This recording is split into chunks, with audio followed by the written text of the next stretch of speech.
Good afternoon and welcome to the Hargreaves Services PLC investor presentation.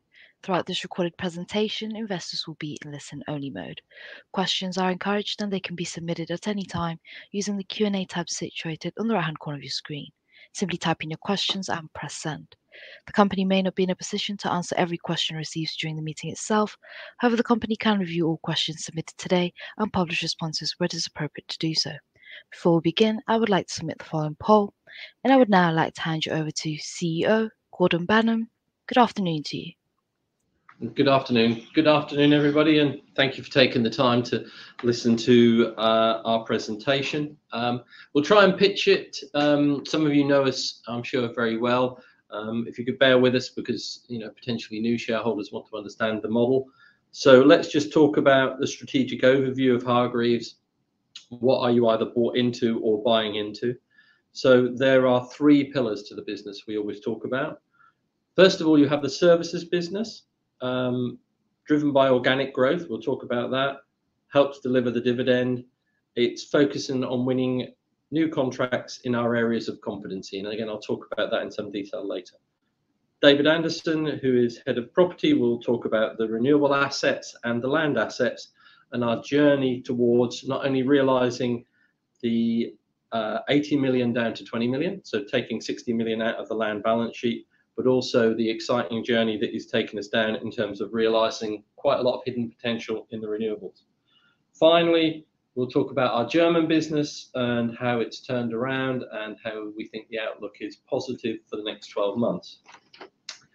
Just over the page, obviously these are the results.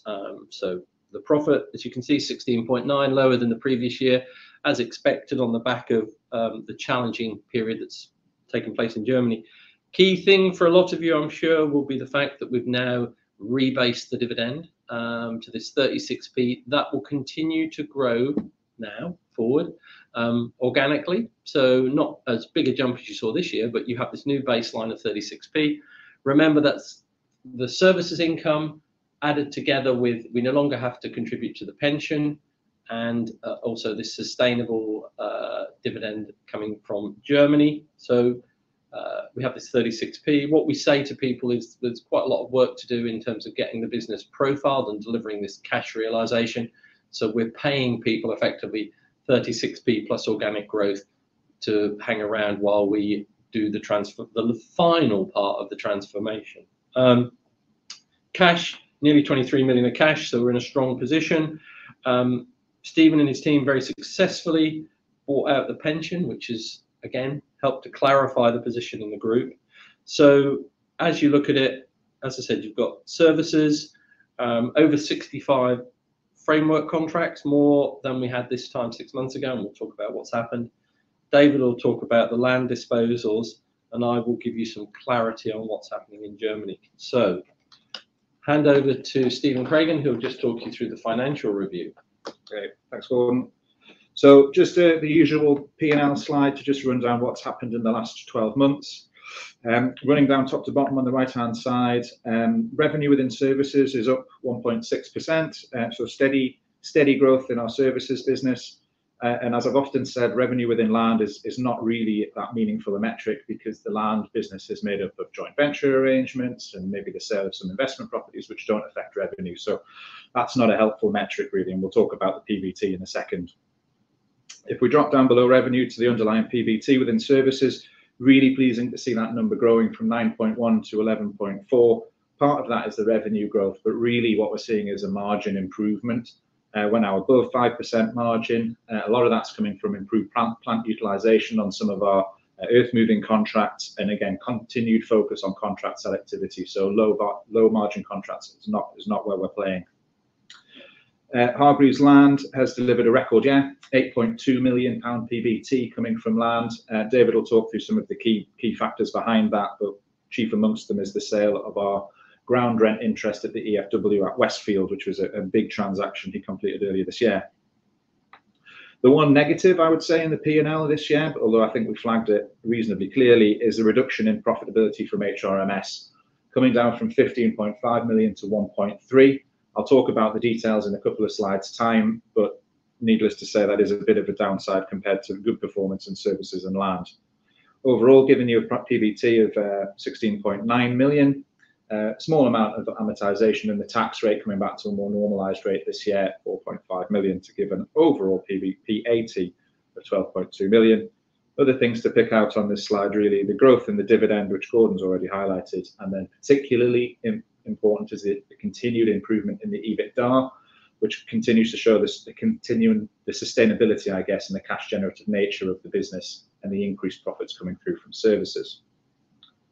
So just over the slide, if we talk about that was the P&L, this is now the balance sheet. Where do the group's assets lie at the end of May 2024? Working left to right in total, the services balance sheet looks very similar to how it has done for quite some time. Very low overall capital employed, 5.1 million. That's probably artificially low at the moment, just due to a bit of timing, typically more likely to be in around about 10 million range.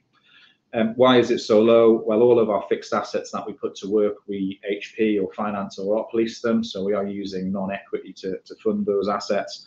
And we have an extremely tight working capital model. You can see on there negative working capital. We're getting paid before we have to pay our suppliers in many cases.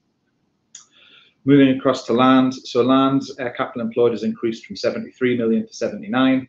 That increase is due to additional spend on the Blindwell site as we continue to infrastructure that site ready for sales. I think we're at a peak now in Blindwells. 44.6 million of the 48 million inventory relates to the Blindwell site outside of Edinburgh. And we should see some sales coming through in the next 12 to 18 months to start to pull that down and start to unwind.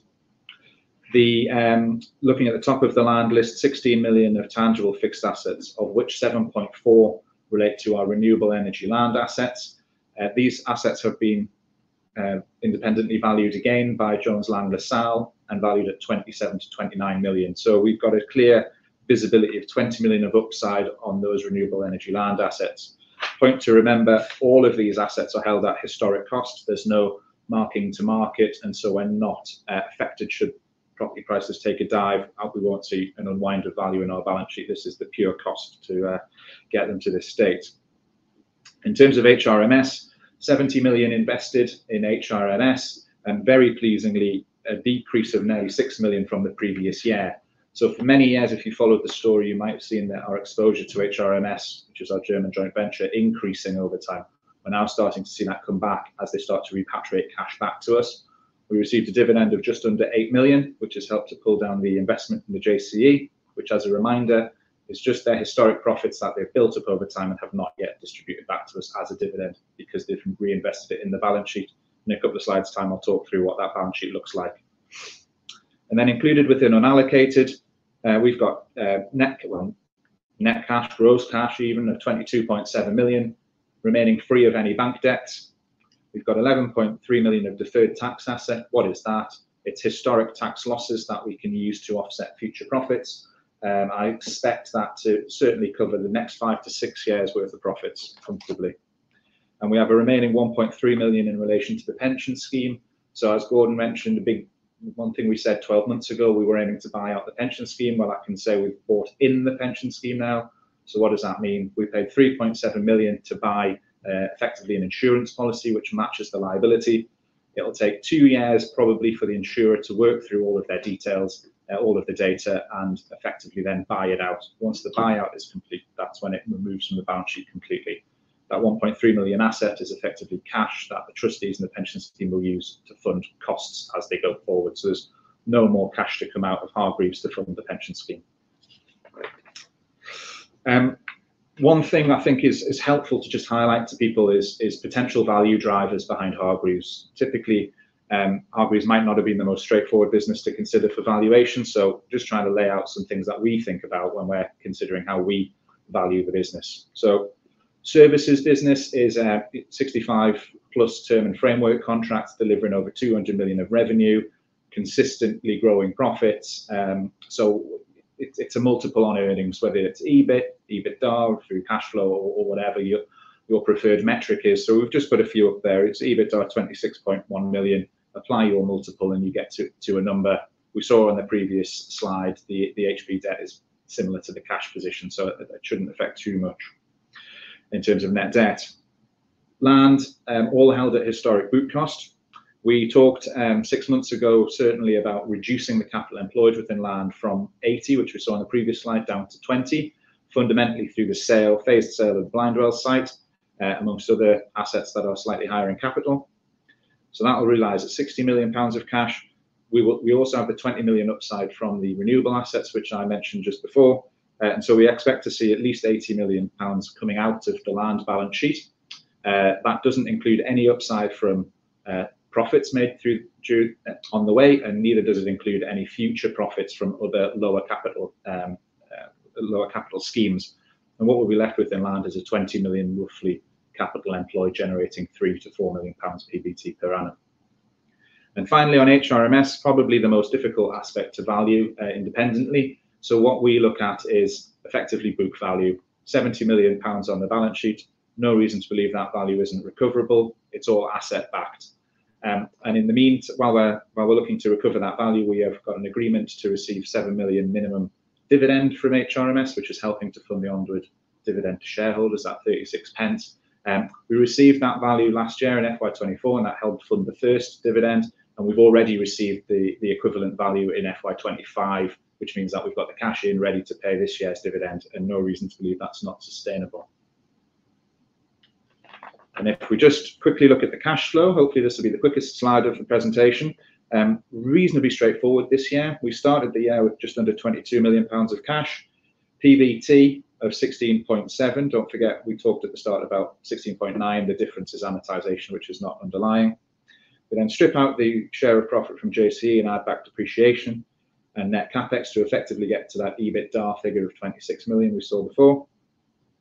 We need to take off the leasing payments, which this year are slightly abnormally high because of the way the timings worked on old leases coming out and new leases coming in, about 17 million. Very small working capital movement. And then pension contributions of 5.4 million. That is the normal deficit reduction contributions from the start of June through to March, and then the 3.7 million buy-in that we've already flagged.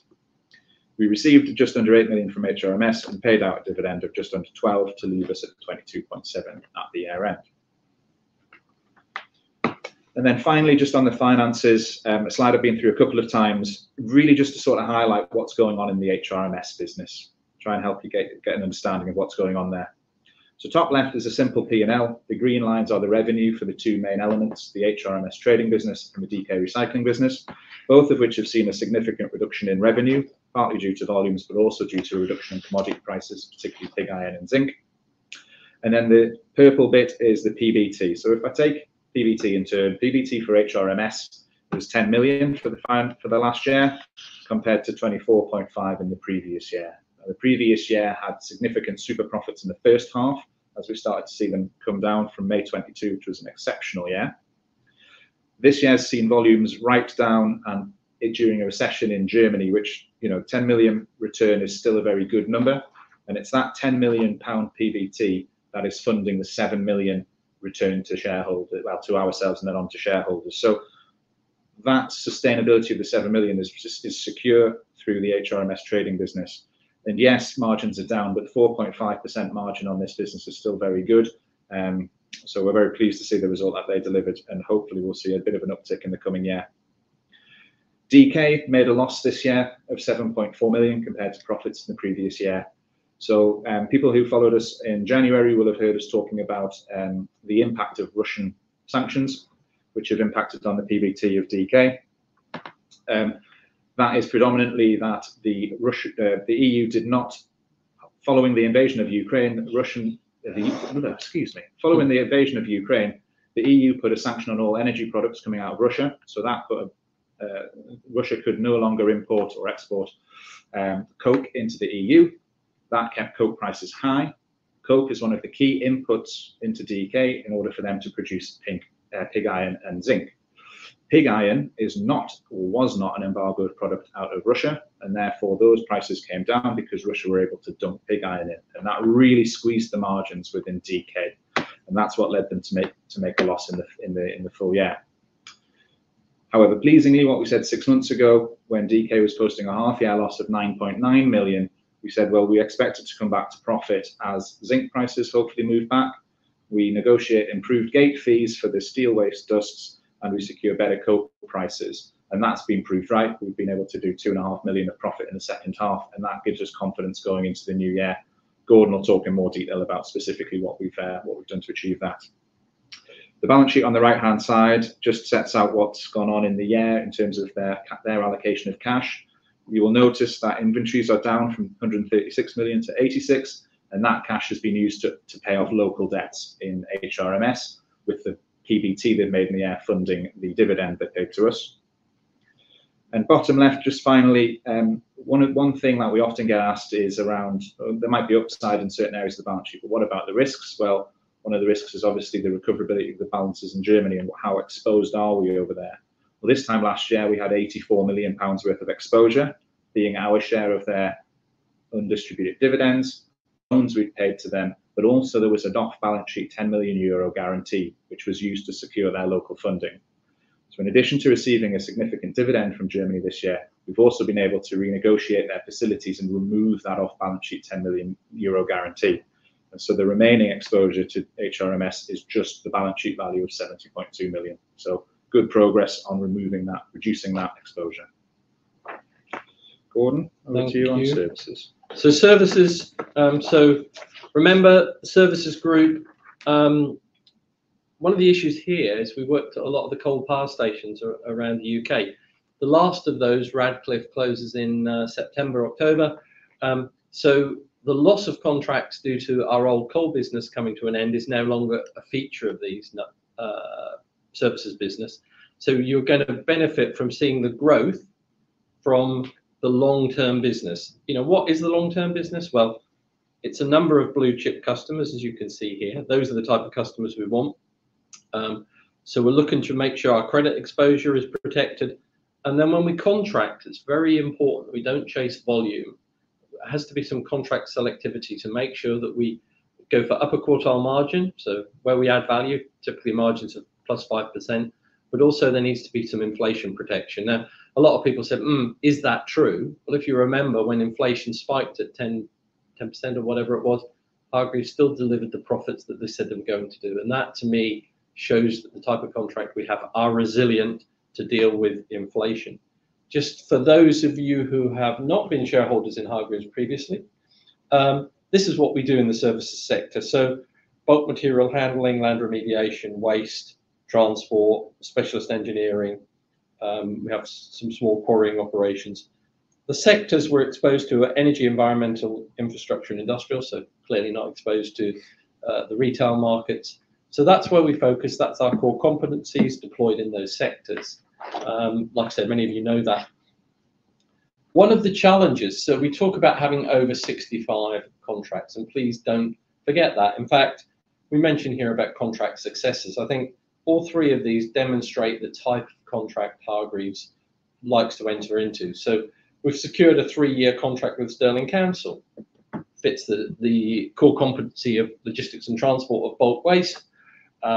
Counterpart is correct, it's a council, duration 3 years. So you can see how it fits there. We also won a materials handling contract, again within our core competencies, to Yorkshire Water. That is a 5-year contract, roughly revenue 4 million. So you can see that we're slowly growing it. The third one I mentioned in here just to show what I call the stickiness of the services team. So this is our third contract award with CLP. 5-year contracts, this is the third. So it means we'll have been there for 15 years. And I think it's a credit to the team that once we get embedded into an organization, it's not easy in, easy out. It is hard in to get into the businesses, but when we're in, we tend to stay there. So that's the underlying, shall we say, 64 of the 65 contracts. But everyone focuses in and says, yeah, Gordon, know that, but just talk to me about HS2. Well, HS2 has probably another couple of years to run for us. And people are saying, well, when that falls away, what's going to be the impact? Well, I'm pleased to say for shareholders that we have a very good relationship with Sizewell. We're working there now direct for the client. Last year we did revenue, I think, Stephen, 10 million? Yeah, and probably be 12 million this year. We are not under contract for the big major contract. That still has to come up, but we feel confident that we will win work down at Sizewell, based on the fact that we are local, we are working there with the client, and we offer real value. So I think, in my head, I'm looking to HS2 winding down as Sizewell winds up. So that sort of gives you a constant level, and you go, okay, I've got it now. Gordon Services has got a constant pipeline. We're not really too worried about when HS2 comes to an end, as we all knew it was going to. There are two other contracts, though, that, again, I talked about last time I was around, which were Lower Thames and Tungsten West. So just want to update you on that. First one is Lower Thames. Now, it's a £9 billion project. I think the decision will be made this year in terms of what's going to happen. We've taken some comfort from the fact that when the government announced they were scrapping certain infrastructure projects, one of them was Stonehenge bypass, they didn't talk about this one. And we think what drives that is the fact that this is a toll road, and therefore will be able to raise funding itself as well. So we think it's a project that will probably go ahead. It's not in any of the brokers' forecasts. So if it goes ahead, you'll see an uplift, and we'll announce it at the appropriate time. But in terms of probability, I'm more likely it'll happen now than I probably was 6 months ago. Tungsten West, again, if you remember, this is listed, so you can track it independently yourself. Tungsten West is being funded to go through the feasibility, and their plan is to raise funds in June to go into full production. If they raise the funds, that'll be great for you as shareholders, because we have a 10-year mining services contract. It's open book, cost plus 7.5%. Revenue will be between 20 and 30 million. And the important point is that there is no credit exposure, because under the terms of the contract, we have to be paid in advance. So therefore, you are not exposed. It had a tortuous past. Remember, Wolf went bankrupt. So people might be concerned and say, are we taking on credit exposure?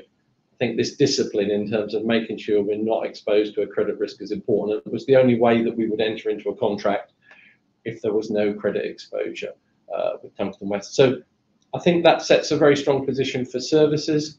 And I think in the next 12 months, hopefully, we'll give you an update on Thames and Tungsten. At that point, I'll hand over to David, who will chat you through about the land business. Thanks, Gordon. So just as a reminder, Hargreaves Land, we work in three spaces. One is as a master developer, that's on both commercial and residential sites, where we effectively deliver plots fully serviced and remediated and sell on to house builders and commercial operators. The second one was where we promote land through the planning process.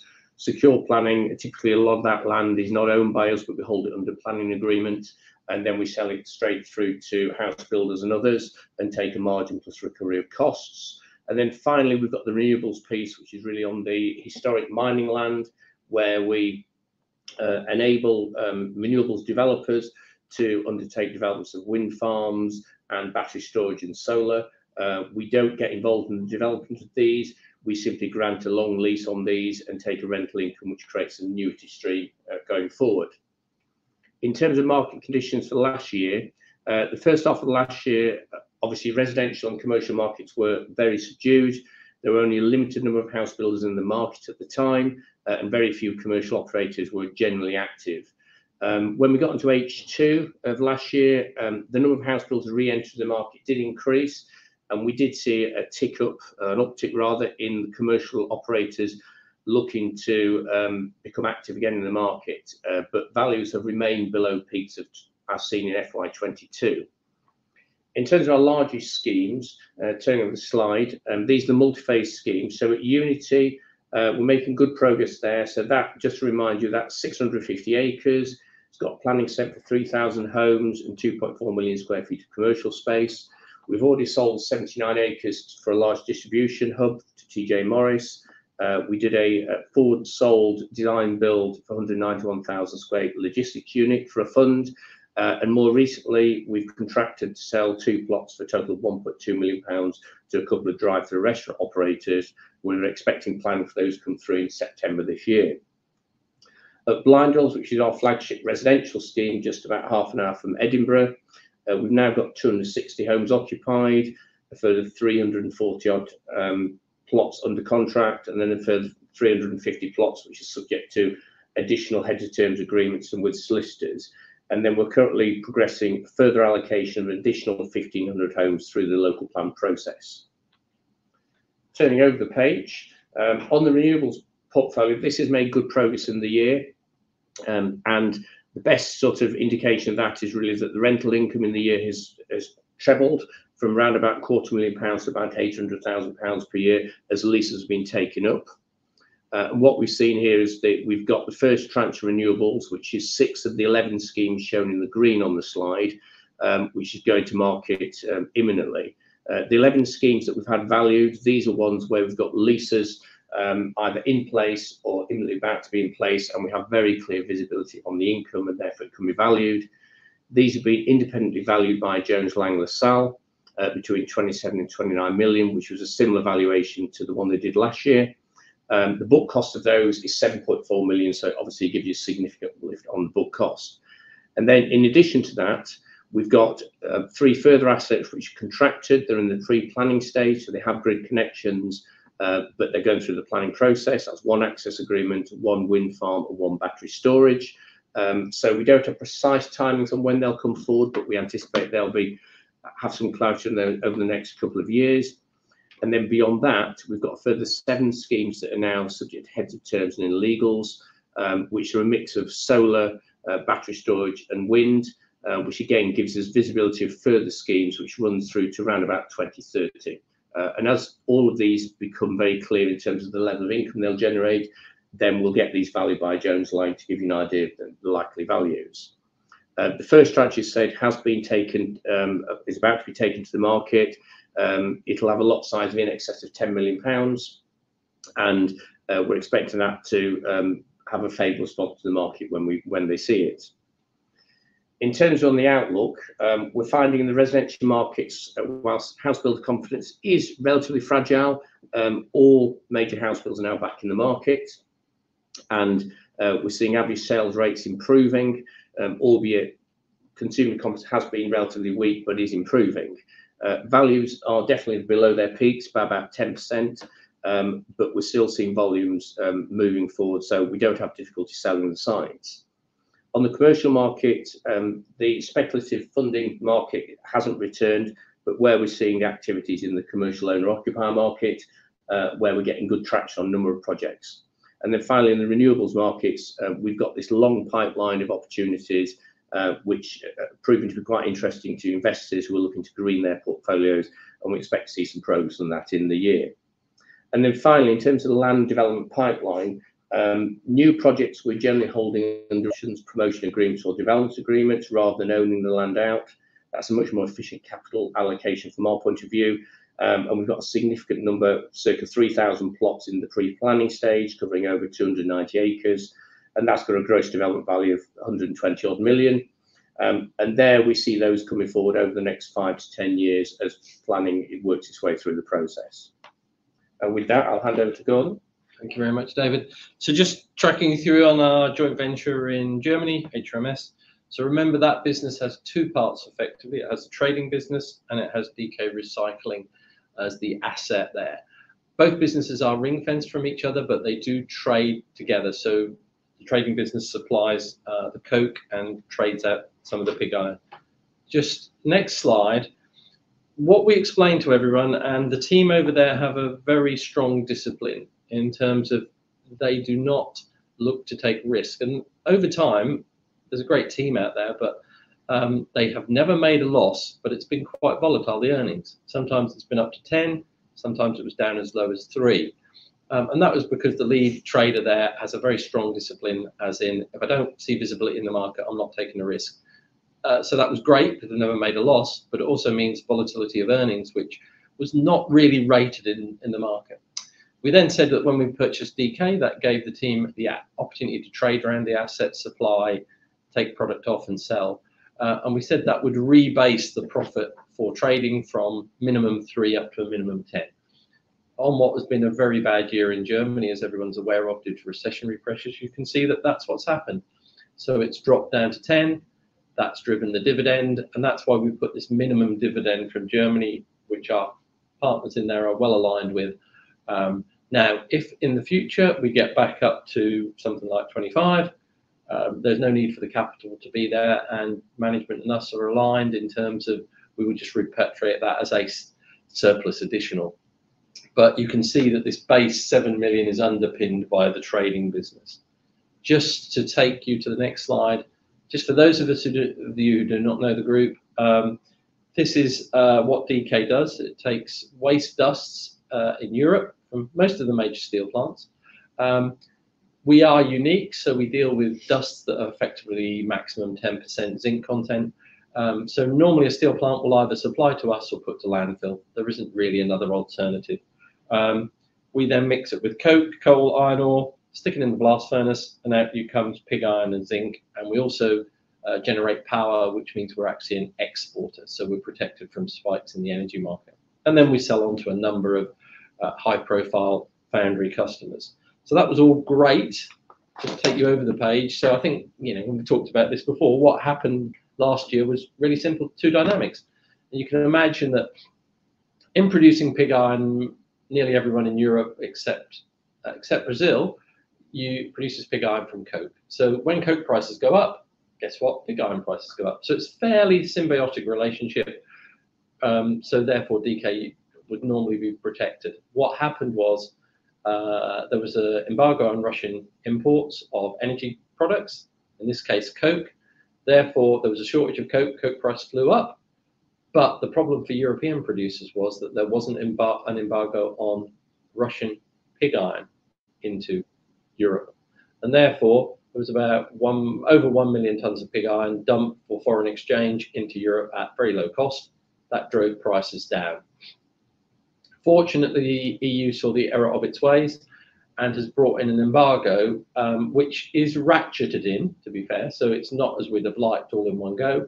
So a third of their volume stopped this year. So 2/3 remaining, it goes down a third to zero. So that will take this, what I regard as unfair competition out of the market, and will allow pig iron prices to move up. So the budget for this year, we think, is not a bad budget in terms of where the targets are. But what we've done to protect it is, first of all, we've hedged 90% of the zinc output. So tick, you've got certainty there. I will have called it wrong, I'm sure. The prices will probably skyrocket up and people will complain at me, but I've given you certainty. What I've also done with the team is purchase most of the coke for the end of the year. So that's at the numbers that's in the budget. So you look at it up, and we've also put gate fees up for the dusts that come in. So we've locked three things. The issue that's still open is the 250,000 ton of pig iron that's sold effectively monthly. Now that, to give you an idea of scale, 250,000 tons at 500 euros a ton is what it sells at. You only need a movement of 10 euros and it'll add 2.5 million to the bottom line. So we are currently selling at the prices expected in budget. I hope over the next 12 months you'll see prices move up as the embargo starts to kick in. But for every 10 euros it moves up off 500 euro current price, you'll add 2.5 to the bottom line. So we think we're in a good place to deliver the budget at DK and prove the turnaround for everyone and get everyone comfortable with the position. Just next page, ESG, important issue for institutional investors, and maybe as far as a retail investor, some of you might say, well, actually, am I really interested in that? I'm looking for a return for my investment. To some degree, I have sympathy with you on that. But what I would say in Hargreaves, and let's be honest, I jokingly say we deserve the Olympic gold medal for carbon transition, because we started in the left-hand corner of the field and ended up in the right-hand corner of the field. I mean, it's been a massive move. But this is not a tick box exercise. The type of client that we have values ESG very highly. It's a brand differentiator. So the effort we put into it, it's what allows us to get these upper quartile margins in the sector. So for instance, we have the only electric digger in the UK that's deployed down at Sizewell at the moment. So it's powered by a hydrogen generator. And that's the way we're taking the business. Of course, it has to be taken with client support, as in they will pay more money. But those are the type of customers who we proceed, and that's where ESG is important. So just quickly, what's the outlook? Well, hopefully you can see it's a solid core services business. if there's anything in the next 12 months, it will be an update on Tungsten West and Lower Thames. And if they are updates, I'm hoping to be able to tell you they're positive ones because they're not in the forecasts. In terms of land, one of the mismatches you might see, the sharp-eyed ones will go, well, Gordon, I'm looking at brokers' forecasts, and in 2027 you're talking about selling the renewables, but hang on a minute, I've read your statement and you're going to market this year. Really simple answer, which I'm sure you'll all understand, is I don't want to be sitting in front of a negotiation to sell my renewables and someone seeing that I have to sell them this year. So look, I'm hoping that we will be able to sell them this year, but I don't want to put myself in a corner, or David. So don't be surprised if we sell the renewables early, but we've got latitude. So we've got a number out there in 2027. I'm sure they'll be gone by then, and that's important because it proves concept.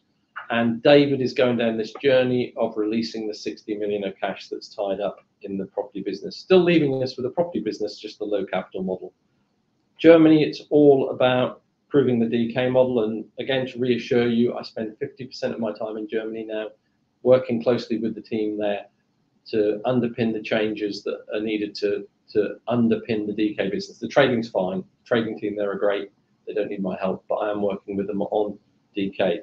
Just final slide to remind everyone, you should take a large amount of reassurance that I'm an 8% shareholder in the group, so my shareholding drives my behaviour much more than my CEO role. I am there to protect shareholder value. We're also ably represented on the board with Nick Mills from Harwood Capital, again, our largest shareholder. So nearly 40% of the business sits around the board table, and therefore I think we are very much aligned with shareholders. We have an excellent board, the strongest board I've had. We have a strong balance sheet, no debt, cash in the bank. The dividend, as we say to people, is as we're going through this transition, selling the renewables, selling down the land assets, etc., establishing the service business, stabilising Germany, we're effectively, while we're delivering value, paying you, as I like to say, 36p per share to give us the next 4 or 5 years to finish all of this. What you're going to end up with is a big lump of cash, services business and some others, but basically a big lump of cash, which we will then discuss with shareholders as we're in a year's time, maybe when the cash pile is of a certain size. We'll then talk to you about whether share buybacks or special dividend is appropriate, but that'll depend on what share price is at the time. So that concludes the formal part of the presentation. I really encourage a lot of you to engage and ask us questions because, you know, we know it intimately and sometimes we miss putting things across clearly. So please don't be embarrassed to ask any question. And if after today there is anything you'd like to ask, we regard retail shareholders as equally as important as our institutional investors. So, you know, we are contactable at any time outside of this. If there's any questions, don't speculate. Don't necessarily look at the boards. Actually, just ring the people who run the business and we'll give you the straight answers to the questions. But for now, please, any questions you would like to ask us, we're here to engage. Thank you very much. That's great, Gordon. Stephen, David, thank you very much indeed for your presentation. And as Gordon mentioned, please do continue to submit your questions using the Q&A tab situated on the top right corner of your screen. While the company take a few moments to review those questions submitted today, I would like to remind you that a recording of this presentation, along with a copy of the slides and the published Q&A, can be accessed via your investor dashboard. Gordon, Stephen, David, as you can see, we have received a number of questions throughout today's presentation. And Stephen, if I may now hand back to you to chair the Q&A and kindly ask you to read out the questions where appropriate to do so, and I'll pick up from you at the end. Yeah, no, thank you very much. I'll just start at the top and work down the questions, so they're not in a particular order of groupings. First question's from Alan, which I think has been answered since you put the question in, so I'll take this one. But within HRMS, which is the more important to us by value between pig iron and zinc? And therefore, which of the two commodity price movements are we more sensitive to? So I think Gordon picked this up when he talked about HRMS. In general, we do 250,000 tonnes of pig iron and 6,000 tonnes of zinc. So that should give you an idea of which one has more impact certainly on the revenue and the bottom line. In the coming year, we've already hedged 90% of the zinc. So if you're looking in the next 12 months, movements in zinc price shouldn't affect us too much. But movements in pig iron will, because that's not a product we are able to hedge So if you see pig iron ore is not a bad comparator because pig iron's not a quoted price. If you see that starting to go up, then expect us to do well. Next question, probably one for you, Gordon, from Brandon. Do we have the resources to be able to perform all of the major infrastructure projects in the services business if they come off as per expected timescales? I think that's relating to lower Thames and so on. That's actually a very good question. And Neil Fraser, who leads the Earthworks business, that's the discussion. The answer is genuinely yes. He's convinced me that we can. The Blackwell business has a very good brand. We're now working at Sizewell. I think we said, there's 10 million of revenue. So there's already a team there, a leadership team. It will all be about, as the work ramps up, finding operators. But we have the same challenge on HS2. And I think, as people said, in one respect, it works quite well because as HS2 slows down, it's going to free up resource, which can be deployed on Sizewell. So the fact we're there, I think, will allow us to pick up people. And the fact we have relationships. We have, I think, over 300 people working on HS2. So as it ramps down, we'll see them move across. So we have challenged Neil and the team, and they have convinced me that yes, we have. Thank you. David, I think this next one's for you from Mark. Do you expect any change to the value of the renewable lease portfolio following the recent Bank of England base rate cut? Well, generally, the investment portfolio of renewables is sensitive to interest rate cuts. Having said that, because it's long-term income, therefore it tracks long-term interest rates. It has less sensitivity, but clearly as interest rates track down, that will have a positive effect, but it won't be a dramatic effect in the near term, I think it's fair to say. Thanks. Another one for you, David, from Nigel. When you say new entry of house builders, what size of builders are you targeting? In terms of what we found certainly last year was we had a number of smaller private house builders who basically delivered sort of several hundred homes a year. These were private, they weren't the listed ones. They would remain quite active in the market. What we've seen this year is that the listed house builders who generally sat on their hands last year did very limited transactions. They've come back into the market. So we've got quite a diverse range of both large listed house builders plus the smaller regional ones that generate, several hundred units a year. I'll take the next question. So David's asking, despite reduced profitability, the final dividend has been raised to 18p. Can you explain the reason behind this? So I understand the question, and it's a good one because it's not necessarily completely intuitive with a reduction in profit but increase in dividend. So last year our dividend was 21 pence for the full year. We've increased it to 36, which is a 15p increase. Why have we increased it? First of all, we bought out the pension scheme, which we were paying previously £1.8 million a year into. Approximately 5 pence a share that works out at in terms of a dividend. So because we've been able to stop that payment, that cash that we were paying to the pension scheme was not required in the business, and therefore that can go straight through onto a dividend. So that's 5 pence of the increase. The remaining 10 pence increase relates to Germany. So despite the fact that the German overall profits have dropped, the trading business has still been able to deliver profitably and therefore distribute cash to us. 2 years ago, we had an agreement with them to pay £4 million a year over to us, which funded approximately 12 million of the dividend. We've increased that to 7 million. So that additional £3 million of recurring income equates to around about 10 pence a share. And so because they're still able to fund that across to us annually through the trading business alone, that's where we'll be able to get that extra 10 pence. And that gives you the base of 36 pence per share going forward, regardless of the underperformance, particularly within the DK business, which doesn't affect the cash flow from HRMS. And the next one, whilst it's a property point, I will pick it up because it's maybe a bit more accounting. So Brandon's asking, it's very difficult to understand how the book value of the land assets, excluding renewables, relates to the GDV of over £1 billion. Can it be clarified in any way? Well, yes. So it's really a part, I guess, part and parcel of moving towards a lower capital model. So a lot of the schemes that David has been working on previously, where we've put the funds in and we look to receive 15% margin on that, Blindwells being a particular example, that's where we're funding basically the GDV. We're funding it all. The go-forward schemes and the vast majority of that £1 billion schemes is going to be effectively option agreements or profit share arrangements whereby we don't buy the land. So if there's a deal for £20 million, we wouldn't buy the land for 20 million and hold on to it on book and then sell it for 22.5 million. to realise that percentage, what we would do is we just wash it straight through. So we buy back to back and sell with the ultimate owner, and that GDV is dealt with in that way. So if you're trying to ascribe value to that pipeline, it's all about building up that £1 billion pipeline and being able to deliver it in a low capital way, which might mean we take a slightly lower margin on that larger number, but we're not having that level of cash out for a long period of time. Yeah, I think, say, on the GDV side, the profit targets is around about 15% of GDV. That's the sort of gross sales value that we expect. Yeah. And it's fair to say that £1 billion at 15% is not all next year. Yes, that's going to take 10 to 12 years to work through. Yeah. So that's the ongoing land business, really. Next one is for you, David. So Alan is asking, the commercial land we own has a GDV of 769 million. When you've talked of residential before, you've had referenced 15% margin on GDV.